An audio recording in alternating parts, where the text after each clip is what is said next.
She's glitzy, she's glamorous. So what could everyone's favourite fashionista possibly have in common with Cardi B? Or the Salem witch trials? It took more than a little hocus pocus for Sarah Jessica Parker to go from wearing her siblings' hand-me-downs to Sex and the City. And there were lots of twists and turns along the way. What's her secret potion for success? You'll have to stick around till the end when we uncover Sarah Jessica Parker's top 3 secrets to success that you can use to change your own life today. This is the true rags to riches story of Sarah Jessica Parker. Just like Carrie, Sarah Jessica Parker loves shopping. That's no surprise, given the actress's net worth of roughly $200 million. But unlike Carrie, Parker chose to invest nearly $100 million of her small screen salary in slightly glitzier properties than a 1-bedroom Upper East Side apartment and a collection of Milano Blahniks and Jimmy Choos. Though we're sure she has plenty of luxurious stilettos to strut in too. Since 2009, Parker has lived in Greenwich Village with her husband, fellow A-list actor Matthew Broderick, and their 3 children. In 2017, the couple started renovations on their neighbouring brownstones to combine the 2 West 11th Street buildings into one massive family home. Together, the houses cost the couple a staggering $35 million. That may seem like a lot to your average mortal, but it's just a fraction of Parker and Broderick's combined net worth of $400 million. Parker also owns a lavish townhouse on one of the poshest streets in New York City. It once belonged to philanthropist Lori Tisch, and Parker bought it in 2010 for $21.5 million. It houses 8 bedrooms, 5 bathrooms, and 5 half bathrooms, and also has a 10-meter-long living room. And the 2 walk-in closets in the master bedroom alone are enough to make any fashionista swoon. And if that wasn't enough space for the Parker-Broderick family, Parker also owns 3 understated yet elegant villas in the Hamptons, perfect for weekend getaways from their bustling city life. Just one of her luxurious mansions cost Parker $4.6 million, and that was the price when she bought it over a decade ago. And even when the peace and quiet of Long Island isn't a remote enough escape, the family's mansion awaits them just across the pond in Kilcar Island. That's where the globe-trotting couple chose to build their sprawling holiday home, near an idyllic countryside village, much like the one where Broderick spent most of his summers as a child.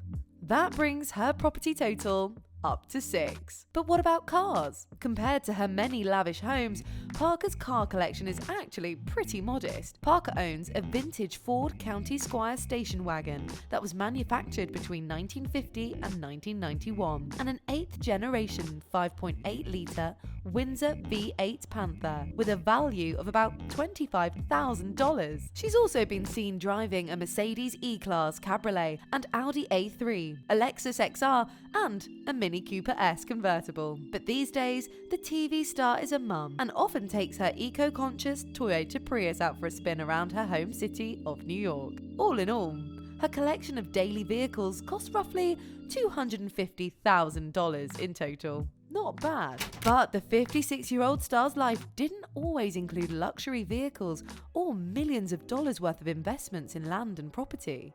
Born in Nelsonville, Ohio, Parker was the 4th of 8 children. Her family was relatively poor, and after her parents divorced when she was young, their financial situation only got worse. Raising 8 children on one school teacher's income was extremely difficult, and the Parkers eventually turned to state aid and welfare for additional help. Parker often refers to her childhood as Dickensian. Her household would sometimes go for days without electricity. The family often skipped Christmas celebrations and birthday parties due to financial constraints. And her clothes were a far cry from the Louis Vuitton and even Gap outfits she would model as an adult. Young Sarah Jessica Parker dressed modestly in hand-me-downs from one of her older siblings. At school, Parker became even more aware of her social class and the divide between the haves and have-nots. She remembers her teachers calling out the names of the free lunch children and lining up at the front of the classroom before walking to the cafeteria, separate from her more well-off friends. It was a stigma thing. I was not the only person receiving a free lunch, but you are aware you are different, Parker stated in an interview. Yet despite their poverty, Parker's mother was generous when it came to her children's artistic and cultural education.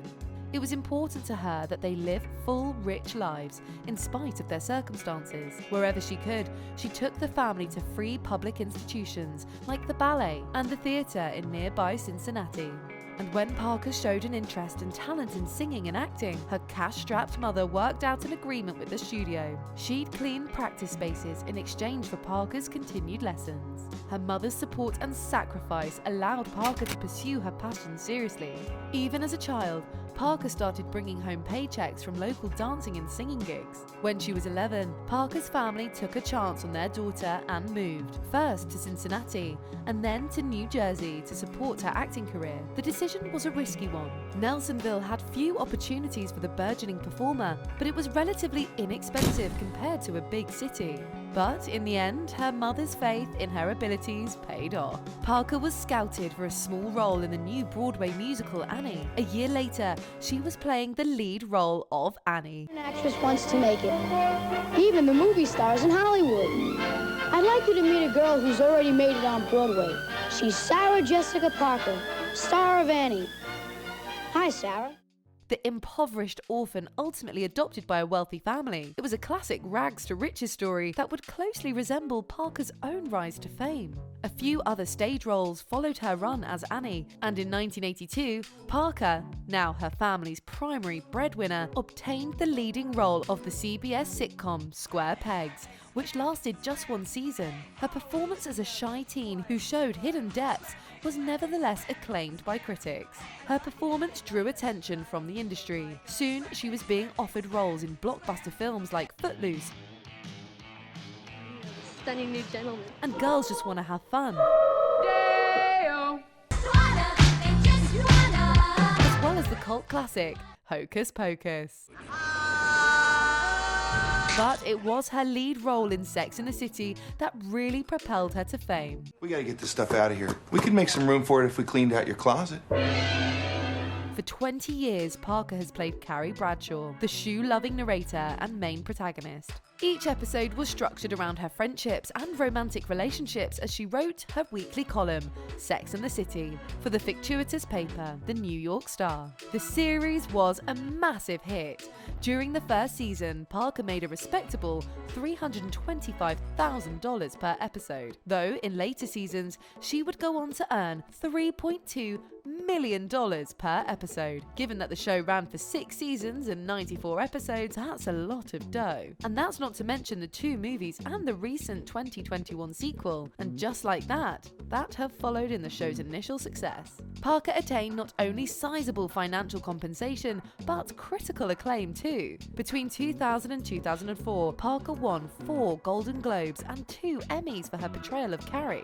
In 2009, The Guardian named Bradshaw an icon of the decade, saying that Carrie Bradshaw did as much to shift the culture around certain women's issues as real-life female groundbreakers. Since her explosive small-screen success, Parker has spent the past decade making the shift from actor to businesswoman. In 2009, she started her own production company, Pretty Matches, which has been creating films for HBO and other prestige channels.